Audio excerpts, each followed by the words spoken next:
ಇಚ್ಛೆಯಿಂದ ಬರ್ಕೋತಾಳೆ ಈ ಶರ್ಮಿಳಾ. ಈ ತಾಂತ್ರಿಕ ಯುಗದಲ್ಲಿ ಹೇಗೆ ಬದುಕಬೇಕು ಎಂಬುದನ್ನ ಚೆನ್ನಾಗಿ ಅರ್ಥ ಮಾಡ್ಕೊಂಡಿರುವಳು ನಾನು.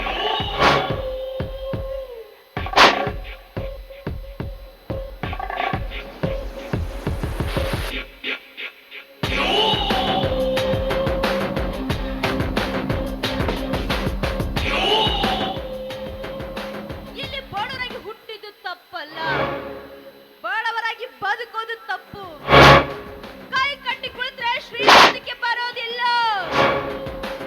ಒಂದು ತಲೆ ಹಿಡಿಬೇಕು, ಇಲ್ಲ ತಲೆ ಹೊಡಿಬೇಕು.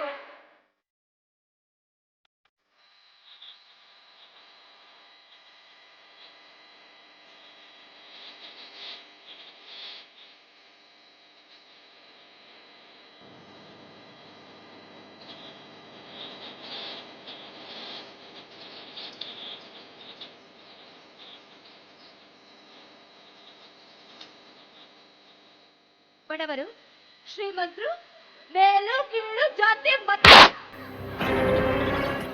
ಇವು ಎಲ್ಲವನ್ನು ಪಕ್ಕ ಅನುಭವಿಸಿ ಬಂದಿರೋಳು ನಾನು.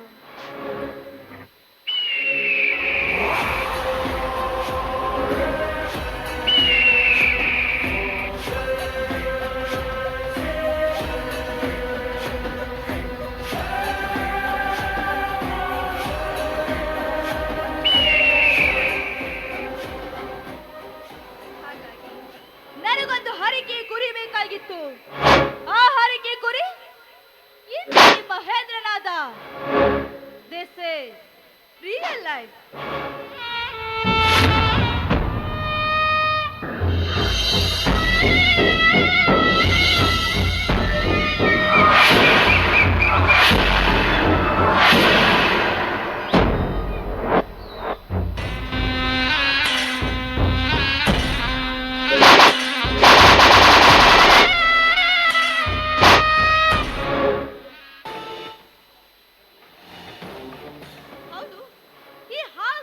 ಕಾಣಿಸ್ತಿಲ್ಲ, ಅದು ಏನ್ ಮಾಡ್ತಿದ್ದಾಳೇನೋ? ಮುದುಕಿ, ಏ ಮುದುಕಿ, ಬಾರೆ ಹೊರಗೆ. ಎಲ್ಲ ಕೆಲಸ ಮುಗಿತಾ? ಕೆಲಸ ಎಲ್ಲ ಮುಗಿಸಿದ್ದೀನಮ್ಮ. ಪಾತ್ರೆ ಎಲ್ಲ ತೊಳೆದಿದ್ದೀನಿ. ಸ್ವಲ್ಪ ಹೊತ್ತು ಸುಧಾರಿಸ್ಕೊಳ್ಳ ತಾಯಿ. ಎಲ್ಲ ಕೆಲಸ ಮುಗಿತಾ? ಬಟ್ಟೆ ರಾಶಿ ಬಿದ್ದಿದ್ದಲ್ಲ, ಅದನ್ಯಾರು ತೊಳ್ಕೊಂಡ್ ಬರ್ತಾನೇನೆ? ನೋಡಮ್ಮ, ನನ್ನ ಬೇಕಾದ ಕೆಲಸಕ್ಕೆ ಬೇಕಾದಷ್ಟು ಬೈ. ಆದ್ರ ದೇವರಂತ ನನ್ನ ಗಂಡಗ ಮಾತ್ರ ಏನು ಅನ್ಬೇಡವ, ಏನು ಅನ್ಬೇಡ. 3 ದಿನ ಅಥವಾ ಊಟ ಮಾಡಿ ತಲೆ ಬಹಳ ಸುತ್ತಕತ್ತ. ಸ್ವಲ್ಪ ಹೊತ್ತು ಸುಧಾರಿಸ್ಕೋತೀನಿ. ಆಮ್ಯಾಗ ಇಲ್ಲೇ ಹಿತ್ತಲದಾಗ ಅರಬಿ ಒಕ್ಕೊಡ್ತೀನವ. ಏನಂದಿ? ಹಿತ್ತಲ ತೊಳೆದಾಕ್ತೀಯ? ಸಿಂಟೆಕ್ಸ್ ನೀರಿರ್ಬೇಕಂದ್ರೆ ಕರೆಂಟ್ ಬಿಲ್ ಬರುತ್ತೆ. ಆ ಕರೆಂಟ್ ಬಿಲ್ ನಿನ್ನ ಗಂಡ ಕಟ್ಟೋದಿಲ್ಲ. ದುಡಿಯೋದು ನಿನ್ನ ಗಂಡ ಒಬ್ರೆ. ಬೇಕಿದ್ರೆ ಚೆನ್ನಾಗಿ ಕತ್ತರಿಸೋರೆ ಇದ್ದೀರಾ. ನಿನಗೇನು ಗಾಡಾಗಿಲ್ವಲ್ಲ, ಹಳ್ಳಕ್ಕೊಂದು ಬಟ್ಟೆ ತೊಳ್ಕೊಂಡು ಬಾ. ಖರೆ ಪಾಪ, ನನ್ನ ಕೂಸು ಒಂದ ದುಡಿಯಕತ್ತೈತಿ. ಅವನಿಗೆ ತ್ರಾಸ ಆಗ್ಬಾರ್ದು. ನನಗ ತ್ರಾಸ ಆದ್ರೂ ಚಿಂತಿಲ್ಲ. ನಾ ಅರ್ಬಿ ಒಕ್ಕೊಂಬರ್ತೀನವ, ಒಕ್ಕೊಂಬರ್ತೀನಿ. ಹೊಟ್ಟಿ ಬಹಳ ಹಸಿ ಆಗತ್ತೈತೆ. ಹಿಟ್ಟನ್ನ ಕವರ್ನ ಸುತ್ಕೊಟ್ಟೆ ಅಂದ್ರು ಹಳ್ಳ ದಂಡೆ ಕುಂತು ಊಟ ಮಾಡಿ ಅರ್ಬಿ ಒಕ್ಕೊಂಬರ್ತೀನಿ. ನಿನ್ನ ಕೈ ಮುಗಿತೀನವ.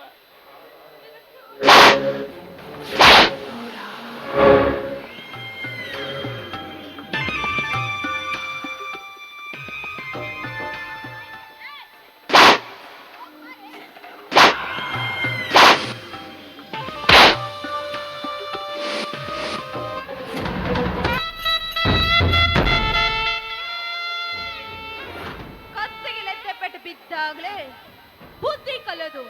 ಆವತ್ತಿನದಲ್ಲೇ ತಾಯಿ ನೋಡಿ ಕನ್ನ ತರಬೇಕು, ನಾಯಿ ನೋಡಿ ಕುನ್ನಿ ತರಬೇಕು ಅಂತ ಏನೋ ಮಗ ಸೊಸೆ ಮನೆ ಕರ್ಕೊಂಬಂದಿದ್ರಂತ ನನ್ನ ಮನೆ ತುಂಬಿಸ್ಕೊಂಡಿದ್ರೆ ನಾನು ನಿನಗೆ ನಾಯಿ ಬಿಸಾಕ್ತಿದ್ದೆ. ಆದ್ರೆ ನೀನು ಈ ಶರ್ಮಿಳಿಗೆ ಬಾಯಿ ಬಂದಂತೆ ಮಾತಾಡ್ತೀಯ. ಅದು ಹೇಗೆ ಮೇಲೆ ಸುಖವಾಗಿರ್ತೀಯ ಅಂತ ನಾನು ನೋಡ್ತೀನಿ. ನಿನ್ನ ಮನೆಯಿಂದ ಒದ್ದರಗೊಡಿಸಿ ಬೀದಿ ಮೇಲೆ ಭಿಕ್ಷೆ ಅಂತ ಮಾಡ್ದೆ ಹೋದೆ. ನನ್ನ ಹೆಸರು ಶರವೇಗದ ಶರ್ಮಿಳನೆ ಅಲ್ಲ.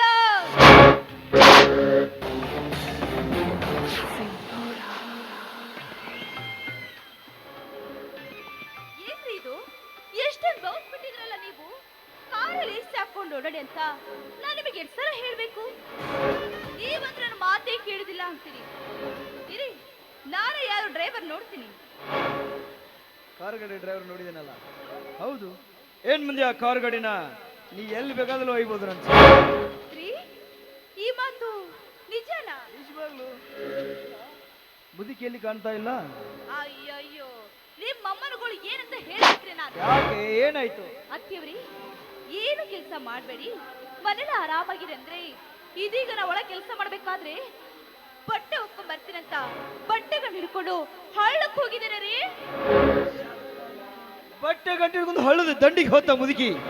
10 ಆಳುಗಳ ಮನೆಯಲ್ಲಿ ಇದ್ದಿರ್ತಿರುವಾಗ ಬಟ್ಟೆ ಗಂಟೆ ಹಿಡ್ಕೊಂಡು ಹಳ್ಳದ ದಂಡಿಗೆ ಹೋಗಿಲ್ಲ ಅಂದ್ರೆ ಈ ನೋಡಿದ ಜನ ಏನಂತಾರೆ? ಈ ನನ್ನ ಮರ್ಯಾದನ 3 ಕಾಸಿಗೆ ಮಾರ್ತಾ ಇದ್ದಾಳೆ ಮುದುಕಿ. ಹೌದ್ರಿ, ಜನ ಎಲ್ಲ ಮಾತಾಡ್ತಾ ಇದ್ದಾರೆ. ಮಗ ಸೊಸೆ ಮನೇಲಿ ಆರಾಮಾಗಿರ್ತಾರೆ, ಎಲ್ಲ ಕೆಲಸನು ಆ ಮುದುಕಿ ಎಲ್ಲ ಮಾಡ್ತಾರೆ ಅಂತ ಹೇಳ್ತಾ ಇದ್ದಾರೆ. ಅಷ್ಟೇ ಅಲ್ಲ, ನೀವು ಮನೆ ಇಲ್ದಿರುವಾಗ ನಿಮ್ಮಮ್ಮ ನನಗೆ ಬಾಯ್ ಬಂದಂಗೆಲ್ಲ ಬೈತಾರೆ ನನಗೆ. ಮತ್ತೆ ನಿಮ್ ಫ್ರೆಂಡ್ಸ್ ಯಾರಾದ್ರೂ ಬಂದ್ರೆ ಅವ್ರ ಜೊತೆ ನಾನು ಮಾತಾಡಬಾರ್ದಂತೆ. ಅವ್ರ ಜೊತೆ ನಾನು ಮಾತಾಡೋದಿಕ್ಕೆ ಅವ್ರಿಗೆ ನನಗೆ ಹೋಗಿ ಸಂಶಯ ಪಡ್ತಾರೆ ನಿಮ್ಮಮ್ಮ. ಅಷ್ಟೇ ಅಲ್ಲ ಅತ್ತೆಯವ್ರಿ, ಚಲೋ ಚಲೋ ಸೀರೆ ಉಟ್ಕೊಂಡು ಮನೇಲಿ ಆರಾಮಾಗಿರಂದ್ರೆ ಅಯ್ಯೋ ನನಗೆ ಯಾಕೆ ಬೇಕಮ್ಮ, ಇಂದಲ್ಲ ನಾಳೆಲ್ಲ ಬಿತ್ತೋಗೋ ಮರ ಅಂತಾರೆ ರೀ. ನಿಮ್ಮಮ್ಮನ ಹತ್ರ ಬಯಸ್ಕೊಂಡು ನನ್ನ ಗ್ಲಾಮರ್ ಎಲ್ಲ ಹೋಗ್ಬಿಟ್ಟಿದೆ. ಅವತ್ತೇ ಆ ಮುದುಕಿ ಮುದುಕನ ಬೆನ್ನತ್ತಿ ಹೋಗಿದ್ರ ಆ ಮುದುಕಿ ನಿನಗೆ ಮಾತಾಡ್ತಾ ಇದ್ದಳೇನು? ಈಗ ಏನಾದ್ರೂ ಮನೆಯಲ್ಲಿ ಮುದುಕಿ ಇದ್ದಿದ್ರೆ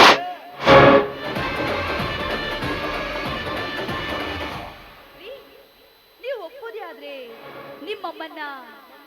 ನಿಮ್ಮಮ್ಮನ್ನ ಯಾವ್ದಾದ ಅನಾಥಾಶ್ರಮ ಸೇರಿಸ್ಬಿಡಿ.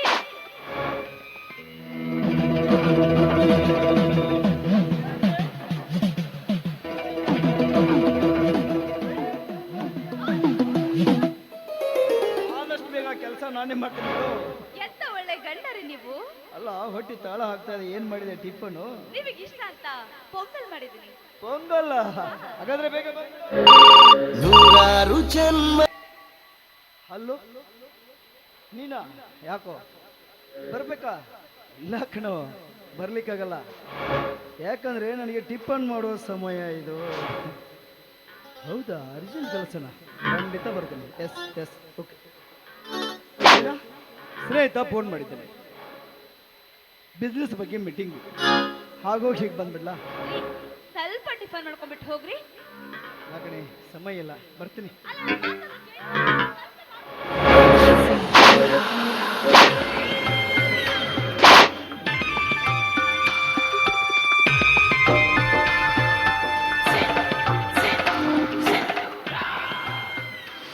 ಎಲ್ಲಿಗೆ ಹೋಗ್ತಾ ಹೋಗೋ ಮಹೇಂದ್ರ?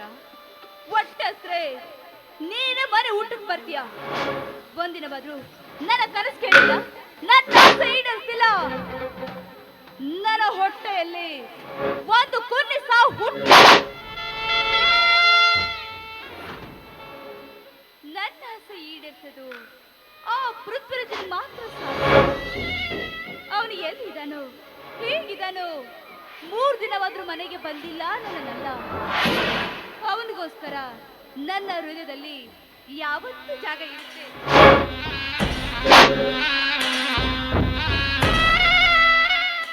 ಏನು ಈ ಮುಖ್ಯ ಬಟ್ಟೆಗಂಟು ಒಯ್ದು ಬರಿಗೆಲ್ಲ ಬರ್ತಿದ್ದಾಳಲ್ಲ, ಅದು ಏನ್ ಮಾಡ್ಕೊಂಡ್ ಬಂದಿದ್ದಾಳೋ ಏನು? ಬಟ್ಟೆಗಂಟು ಒಯ್ದು ಬರಿಗೆಲ್ಲ ಬರ್ತಾ ಇದೆಯಲ್ಲ, ಬಟ್ಟೆಗಂಟೆ ಕಾಣಿಸ್ತಿಲ್ಲ, ಏನ್ ಮಾಡ್ದೆ? ಅರ್ವಿ ಬಗ್ಗೆನಂತ ಹಳ್ಳಕ್ಕೇನೋ ಮುಂದೇನಾಯ್ತು? ತಲೆ ಸುತ್ತ ಬಂದು ಹಳ್ಳದ ದಂಡೆ ಬಿದ್ದುಬಿಟ್ಟೆ. ತಲೆ ಮೇಗಿನ ಅರಿವಿ ಕಂಡು ಹಳ್ಳದ ನೀರಾಗ ತೇಲ್ಕೊಂಡು ಹೋಗ್ಬಿಡ್ತು. ಅಯ್ಯಯ್ಯಯ್ಯಯ್ಯಯ್ಯೋ! ಅದ್ರಲ್ಲಿ ಚಲೋ ಚಲೋ ಸೀರೆ, ನನ್ನ ಗಂಡನ ಪ್ಯಾಂಟು ಎಲ್ಲ ಒಳಗೆ ಹಾಕಿ ಬಂದಿದ್ಯಲ್ಲ, ಬುದ್ಧಿ ಎಲ್ಲಿಟ್ಟಿದೆ ಬುದ್ಧಿ?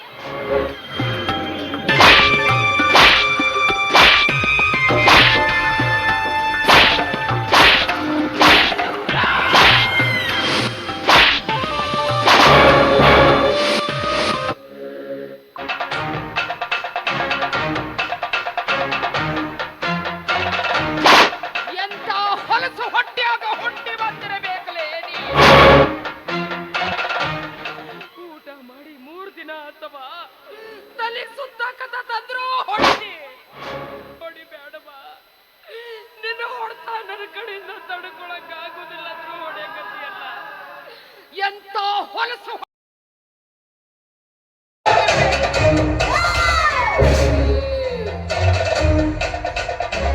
ಏನ ನೀ ಮಾಡಿದ ಹಾದರತನ ನನಗೆ ಗೊತ್ತಿಲ್ಲ ಅಂತ ತಿಳಿದಿಲ್ಲವ. ನನಗೆಲ್ಲ ಗೊತ್ತೈತೆ, ಆದ್ರೂ ಸುಮ್ಮನದೀನಿ. ಯಾಕೆ ಹೇಳು? ಈ ವಿಷಯ ನನ್ನ ಮಗನಿಗೆ ಗೊತ್ತಾದ್ರ ಅವ ಏನಾರ ಮಾಡ್ಕೊಂಡು ಬಿಡ್ತಾನೋ ಅಂತ ಸುಮ್ಮನದಿನವ. ಸುಮ್ಮನದಿನಿ. 32 ವರ್ಷಗಳ ನಂತರ ನನ್ನ ಗಂಡ ರಿಟೈರ್ಡ್ ಆಗಿ ಹೆಂಡತಿ ಮಕ್ಕಳ ಜೊತೆ ಸಂತೋಷವಾಗಿರಬೇಕು ಅಂತ ಬಂದ್ರ ದೇವ್ರಂತ ನನ್ನ ಗಂಡಗೆ ಇಲ್ಲ ಸಲ್ಲದ ಅಪವಾದ ಹೊರಿಸಿ ಮನೆಯಿಂದ ಹೊರ ಹಾಕಿದೆ. ಹಾಗೂ ನಾ ಸುಮ್ಮನಾದೆ. ಯಾಕೆ ಹೇಳು? ನನ್ನ ಮಗನ ಮ್ಯಾಗಿರೋ ಹುಚ್ಚು ವ್ಯಾಮೋಹ. ನೀ ಸರಿ ಇಲ್ಲ ಅನ್ನೋ ವಿಚಾರ ನನ್ನ ಮಗನಿಗೆ ಗೊತ್ತಾದ್ರ ಅವ ಜೀವಕ್ಕೆ ಏನಾರ ಮಾಡ್ಕೊಂಡು ಬಿಡ್ತಾನೋ ಅನ್ನೋ ಭಯ. ಆದ್ರ ಇವತ್ತು ಮಾತ್ರ ನಾ ಸುಮ್ಮನಿರುವುದಿಲ್ಲವಾ? ಸುಮ್ಮನಿರೋದಿಲ್ಲ. ಇವತ್ತ್ಯಾರಾಗೊಂದು ತೀರ್ಮಾನ ಆಗಕ್ಕ ಬೇಕು. ಬರ್ಲಿ ನನ್ನ ಮಗ, ಬರ್ಲಿ ನನ್ನ ಗಂಡ. ಇವತ್ತಿ ಮನೆ ನೀರ್ಬೇಕು ಒಂದು ಇಲ್ಲ ನಾನಿರ್ಬೇಕು. ಹೆಣ್ಣಾದಕ್ಕಿಗೆ ಸಹನೆ ತುಂಬಿ ತುಳುತ್ತಿರಬೇಕು. ಮನೆಗೆ ಸೊಸೆಯಾಗಿ ಬಂದಕ್ಕೆ ಮನಿ ದೀಪ ಬೆಳಗಬೇಕಾ ಹೊರತು ನಿನ್ನಂಗ ಮಾರಿಯಾಗಿ ಮನಿ ದೀಪ ತೆಗಿಬಾರ್ದವ, ತೆಗಿಬಾರ್ದು. ಮುತ್ತೈದೆ ಎನ್ನೋ ಅರ್ಥನಾದ್ರೂ ನಿನಗ ಗೊತ್ತೈತೇನವ? ಹಣೆಯ ಕುಂಕುಮ ಒಂದು ಮುತ್ತು, ಮೂಗುತಿ ಒಂದು ಮುತ್ತು, ಕೊರಳ ಮಾಂಗಲ್ಯ ಒಂದು ಮುತ್ತು, ಹಸಿರು ಬಳೆಗಳೊಂದು ಮುತ್ತು, ಕಾಲಲ್ಲಿರೋ ಕಾಲುಂಗುರ ಒಂದು ಮುತ್ತು. ಈ 5 ಮುತ್ತುಗಳನ್ನ ಹೊತ್ತು ತರುವ ಬಳೆ ನಿಜವಾದ ಮುತ್ತೈದೆ. ಶಾಸ್ತ್ರ ಸಂಪ್ರದಾಯ ನಿನಗ ಗೊತ್ತಿದ್ದಿದ್ರ ನೀ ಹಿಂಗ ಮಾತಾಡ್ತಿದ್ದಿಲ್ಲವಾ? ಹಿಂಗ ಮುಚ್ಕೋನ ಬಾಯ್ನ ಬೆಳಕಲ್ಲಿ ಸಾಕು. ಶಾಸ್ತ್ರ ಸಂಪ್ರದಾಯ ಶಾಸ್ತ್ರ ಸಂಪ್ರದಾಯ ಅಂತ ಹೇಳ್ತಿಯಲ್ಲ, ಬೆಂಕಿ ಹಾಚಲು ಕೊಟ್ಟು ಸಂಪ್ರದಾಯಕ್ಕೆ ಮುಚ್ಚೆ ಬಾಯಿ. ಶಾಸ್ತ್ರ ಸಂಪ್ರದಾಯ ಅಂದ್ರೆ ಏನು ಅಂತ ತಿಳಿದಿಯವ? ಗುರು ಹಿರಿಯರೆಲ್ಲರೂ ಸೇರಿ ಕೈ ಮ್ಯಾಗ ಕೈ ಇಟ್ಟು ಹಾಲು ಹಾಕಿ ಅಕ್ಷತೆ ಹಾಕಿ ಗಂಡು ಹೆಣ್ಣು ಜೊತೆ ಮ್ಯಾಗ ನಿಂತು ಅರುಂಧತಿ ನಕ್ಷತ್ರ ನೋಡಿ 7 ಹೆಜ್ಜೆಗಳ ಸಪ್ತಪದಿ ತುಳಿದು ಗಂಡನ ಮನೆಗೆ ಬಲಗಾಲಿಟ್ಟು ಬರ್ತಾಳಲ್ಲ, ಅಥವಾ 7 ಹೆಜ್ಜೆಗಳ ಸಪ್ತಪದಿ ಅಂದ್ರ ಅದರ ಅರ್ಥ ಏನು ಅಂತ ನಿನಗೇನರ ಗೊತ್ತೈತೇನವ? ಕಾರೇಶು ದಾಸಿ, ಕರುಣೇಶು ಮಂತ್ರಿ, ಭೋಜೇಶು ಮಾತಾ, ರೂಪೇಶು ಲಕ್ಷ್ಮಿ, ಶಯನೇಶು ರಂಭಾ, ಕ್ಷಮಯ ಧರಿತ್ರಿ. ಅಂದ್ರ ಧರ್ಮದಲ್ಲಾಗ್ಲಿ ಘರದಲ್ಲಾಗ್ಲಿ ವ್ಯಾಮೋಹದಲ್ಲೇ ಆಗ್ಲಿ ಗಂಡನ ಕಷ್ಟ ಸುಖದಾಗ ಭಾಗಿಯಾಗಿ ಸದಾ ಅವನಿಗೆ ಬೆನ್ನೆಲುಬಾಗಿರ್ತಾಳಲ್ಲ, ಆಕಿಗಂತಾರವ ಕಾರೇಶು ದಾಸಿ ಅಂತ. ಇನ್ನ ಕರುಣೇಶು ಮಂತ್ರಿ ಅಂದ್ರ ಗಂಡ ಏನೇ ತಪ್ಪು ಮಾಡಿರ್ಲಿ ಅವನಿಗೆ ತಿದ್ದಿ ಬುದ್ಧಿ ಹೇಳಿ ಸರಿದಾರಿಗೆ ತರ್ತಾಳಲ್ಲ, ಆಕಿಗಂತಾರವ ಕರುಣೇಶು ಮಂತ್ರಿ ಅಂತ. ಇನ್ನ ಭೋಜೇಶು ಮಾತಾ ಅಂದ್ರ ಹೊಟ್ಟೆ ಹಸದ ಮನೆಗೆ ಯಾರೇ ಬರ್ಲಿ ಅವ್ರಿಗೆ ತಾಯಿ ಸ್ಥಾನದಾಗ ನಿಂತು ಹೊಟ್ಟೆ ತುಂಬಾ ಊಟ ಮಾಡಿಸಿ ಮನೆಯಿಂದ ಬೀಳ್ಕೊಡ್ತಾಳಲ್ಲ, ಆಕಿಗಂತಾರವ ಭೋಜೇಶು ಮಾತಾ ಅಂತ. ಇನ್ನು ರೂಪೇಶು ಲಕ್ಷ್ಮಿ ಅಂದ್ರ ಹಣೆ ತುಂಬಾ ಕುಂಕುಮ ಇಟ್ಕೊಂಡು ಕೆನ್ನೆ ತುಂಬಾ ಅರಿಶಿನ ಬಳ್ಕೊಂಡು ಮನೆ ದೀಪ ಆಡಿಸಿ ನಗನಗ್ತಾ ಓಡಾಡ್ಕೊಂಡಿರ್ತಾಳಲ್ಲ, ಆಕಿಗಂತಾರವ ರೂಪೇಶು ಲಕ್ಷ್ಮಿ ಅಂತ. ಇನ್ನು ಶಯನೇಶು ರಂಭಾ ಅಂದ್ರ ಆಕಿ ತನ್ನ ಗಂಡನ ಕಣ್ಣಿಗೆ ಮಾತ್ರ ಸುಂದರವಾಗಿ ಕಾಣಬೇಕು, ಅದಕ್ಕಕ್ಕಿದಂತರ ಶಯನೇಶು ರಂಭಾ. ಇನ್ನು ಕ್ಷಮಯ ಧರಿತ್ರಿ ಅಂದ್ರ ಅಣ್ಣ ತಮ್ಮ ಅಕ್ಕ ತಂಗಿ ಮನೆಗೆ ಯಾರು ಏನೇ ತಪ್ಪು ಮಾಡಿರ್ಲಿ ಅದನ್ನ ಹೊರ ಜಗತ್ತಿಗೆ ರಟ್ಟು ಮಾಡ್ದ ಒಟ್ಟಾಗಿ ತನ್ನ ಹೊಟ್ಟೆಯಾಗಿ ಇಟ್ಟುಕೊಂಡು ಹೊರ ಜಗತ್ತಿಗೆ ನಗನಗ್ತಾ ಜೀವನ ಸಾಗಿಸ್ತಾಳಲ್ಲ, ಅಕ್ಕಿಗಂತಾರವ ಕ್ಷಮಯ ಧರಿತ್ರಿ ಅಂತ. ಇದವ 7 ಹೆಜ್ಜೆಗಳ ಸಪ್ತಪದಿ ಅಂದ್ರ ಅದರ ಅರ್ಥ ಇದು. ಅದನ್ನ ಬಿಟ್ಟು ರಿಜಿಸ್ಟರ್ ಆಫೀಸ್ಗೆ ಹೋಗಿ ಮಾಲಿ ಬದಲಾಯಿಸ್ಕೊಂಡು ಕೊಳ್ಳಾಗ ತಾಳಿ ಹಾಕಿಸ್ಕೊಂಡು ಬಂದಿರೋ ನಿನಗೆ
ಮನೆಗೆ ಸೊಸೆಯಾಗಿ ಬಂದಕಿ ಮನಿ ದೀಪ ಬೆಳಗಬೇಕ ಹೊರತು ಹಿಂಗ ತಾಯಿ ಮಗನ ನಡುವೆ ತಂದಿಟ್ಟು ತಮಾಷೆ ನೋಡಬಾರ್ದೇವ.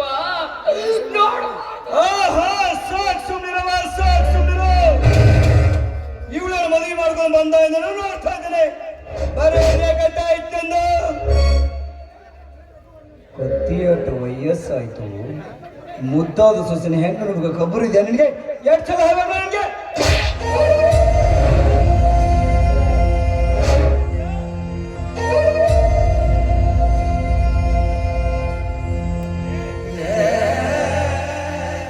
ಶಭಾಷ್ ಮಗನ, ಶಭಾಷ್. ನನ್ನ ಎದಿ ಹೊರ ಕೊಟ್ಟು ನಿನ್ನ ಬೆಳೆಸಿದಕ್ಕೂ ನನ್ನ ಜನ್ಮ ಸಾರ್ಥಕ ಆತೋ ಯಪ್ಪ, ಸಾರ್ಥಕ ಆತೋ. ಮಗ ಅದವ ಹೆಂಡತಿ ತಪ್ಪು ಹೆಚ್ಚಿ ಇಟ್ರ ಮೂಗುದಾರ ಹಾಕಿ ಹಿಡಿದಿಡಬೇಕು.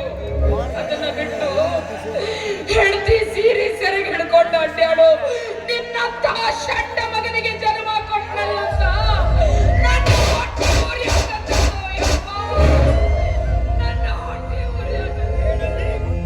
ಎತ್ತ ಮಗ ಶಂತ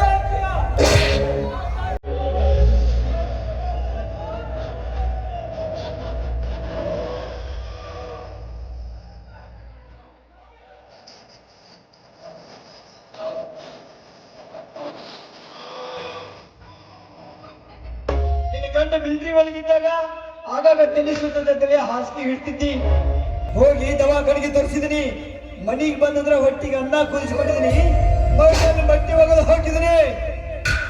ಲೆಕ್ಕ ಲೆಕ್ಕ ಹಾಕಿ ನೋಡಿದ್ರೆ 1 ಲಕ್ಷದ ಮೇಲೆ ಆಗ್ತದೆ. ತೊಟ್ಟಿದ ಹೇಳಕ್ ಮುಂದಾಡಿ ನೋಡು ಮಾಡಿದ್ರೆ ನಾಯಿ ಜಾತಿಯವನ ಹೆತ್ತ ತಂದೆ ತಾಯಿಗೆ ಮಾಡಿದನ್ನ ಎತ್ತಿ ಆಡಿ ತೋರ್ಸಕತಿ. ನನಗ ಅನ್ನ ಹಾಕಿದ ಖರ್ಚು ಹೇಳಕತಿಯನೋ ಮಗನ. ಯಪ್ಪ, ನಾ ಸತ್ರು ನಿನ್ನ ಋಣ ತೀರ್ಸೇ ಹೋಗ್ತೀನೋ ಯಪ್ಪ, ತೀರ್ಸೇ ಹೋಗ್ತೀನಿ. ಈ ಪ್ರಪಂಚದಾಗ ತೀರ್ಸಕ್ಕಾಗ್ತಿರೋ ಋಣ ಅಂದ್ರ ಎರಡು. ಒಂದು ತಾಯಿಯ ಋಣ, ಇನ್ನೊಂದು ಈ ಮಣ್ಣಿನ ಗುಣ. ಅದನ್ನ ತೀರಿಸುವಂತ ಮಕ್ಕಳು ಹುಟ್ಟಿಲ್ಲ, ಮುಂದೆ ಹುಟ್ಟೋದು ತಾಯಿ ತಾಯಿ. ಸತ್ರು ನಿನ್ನ ಋಣ ತೀರಿಸಿ ನಾ ಹೋಗ್ತೀನಪ್ಪ. ಮಗನ 3 ದಿನದಿಂದ ಊಟ ಮಾಡಿಲ್ಲ. ನನ್ನ ಸೊಸೆಗೆ ಹೇಳಿ ಅನ್ನ ಕೊಡಿಸ್ಬಿಡ. ಅನ್ನ ಅನ್ನ ಬೇಕಾದ್ರೆ ಅನ್ನ ನಾಯಿಗೆ ಇಟ್ಟು ಅನ್ನ ಇದೆ ಅದು ನಿನ್ನದು ತನ್ನ ಹತ್ತಿ ಇದು ಸಾಯಿದ.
ಯಾರು ಆಸ್ತಿ ಮಾಡ್ಬೇಡ್ರಪ್ಪ, ಮಾಡ್ಬೇಡ್ರಿ. ಮಕ್ಕಳ ಈ ದೇಶಕ್ಕೆ ಆಸ್ತಿ ಮಾಡ್ರಿ, ಇಲ್ಲಂದ್ರ ನನಗ ಬಂದ ಸ್ಥಿತಿ ನಿಮಗ ಬಂದ್ರು ಬರ್ಬೋದು, ಬಂದ್ರು ಬರ್ಬೋದು. ಅವ್ವ ಅಣ್ಣ 3 ದಿನದಿಂದ ಊಟ ಮಾಡಿದ್ರಪ್ಪ, ಹೊಟ್ಟೆ ಬಹಳ ಹಸೆ ಕಟ್ಟುತ್ತೆ. ಯಾರಾದ್ರೂ ಭಿಕ್ಷೆ ನೀಡಿ ಪುಣ್ಯ ಕಟ್ಕೊಡ್ರಪ್ಪ, ಪುಣ್ಯ ಕಟ್ಕೊಡ್ರಿ. ಓ ಅಯ್ಯ ಅಮ್ಮಯ್ಯ ಧರ್ಮಾಗೆ ತಾಯಿ ತಂದೆ ಕಾಸಂದು ನೀನು ಶಿವನೇ, ಕಾಸಂದು ನೀನು ಶಿವನೇ. ಓ ಅಯ್ಯ ಅಮ್ಮಯ್ಯ ಧರ್ಮಾಗೆ ತಾಯಿ ತಂದೆ ಕಾಸಂದು ನೀನು ಶಿವನೇ, ಕಾಸಂದು ನೀನು ಶಿವನೇ.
ನನ್ನ ದೇವರು ಹುಡ್ಕೊಂಡು ಹೋಗ್ತೇನೆ, ನನ್ನ ಗಂಟು ಹುಡ್ಕೊಂಡು ಹೋಗ್ತೇನೆ. ಅವತ್ತು ನನಗೊಂದು ಮಾತು ಹೇಳಿದ್ರಿ, ಈ ಮನೆಯಲ್ಲಿ ನಿನಗೆ ನೋವಾಗುವಂತ ಏನೇ ಘಟನೆ ನಡೆದ್ರು ನಾನಿದ್ದರೆ ಬಂದ್ಬಿಡು ಅಂತ. ನಾನು ಬರ್ತಾ ಇದ್ದೇನ್ರಿ, ಇನ್ಯಾವತ್ತೂ ನಿಮ್ಮ ಮಾತು ಮೀರು. ದಯವಿಟ್ಟು ನನ್ನ ಕ್ಷಮಿಸ್ಬಿಡಿ, ಬರ್ತಾ ಇದ್ದೇನ್ರಿ. ಬರ್ತಾ ಇದ್ದೀನಿ.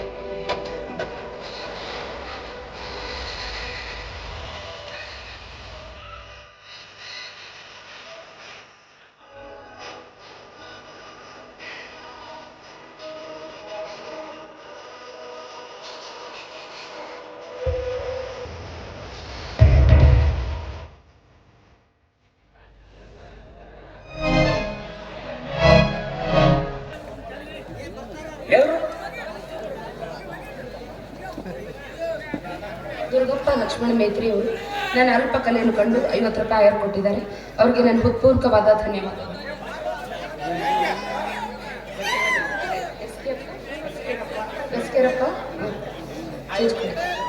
ಅವರು ಕೂಡ 50 ರೂಪಾಯಿ ಕೊಟ್ಟಿದ್ದಾರೆ. ಅವರಿಗೆ ನನ್ನ ಹೃತ್ಪೂರ್ವಕವಾದ 25 ರೂಪಾಯಿ ಕೊಟ್ಟಿದ್ದಾರೆ. ಅವ್ರಿಗೂ ನನ್ನ ಹೃತ್ಪೂರ್ವಕವಾದ ಧನ್ಯವಾದಗಳು. ಕಾಶೋಹ ದೊಡ್ಡಮನಿಯವರು 51 ರೂಪಾಯಿ ಕೊಟ್ಟಿದ್ದಾರೆ. ಅವ್ರಿಗೂ ನನ್ನ ಹೃತ್ಪೂರ್ವಕವಾದ ಅಭಿನಂದನೆಗಳನ್ನು ಸಲ್ಲಿಸ್ತಾ ಇದ್ದಾರೆ.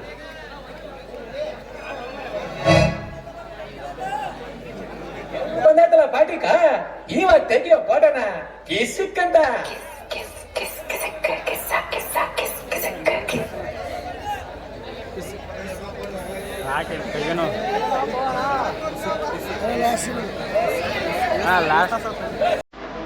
ಎಲ್ರು ಬಂದಲ್ಲ ಪಾಟ್ರಿಕ ಇವತ್ ತೆಗಿಯೋ ಫೋಟೋನ ಕಿಸಿಕ್ಕಂತ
Yo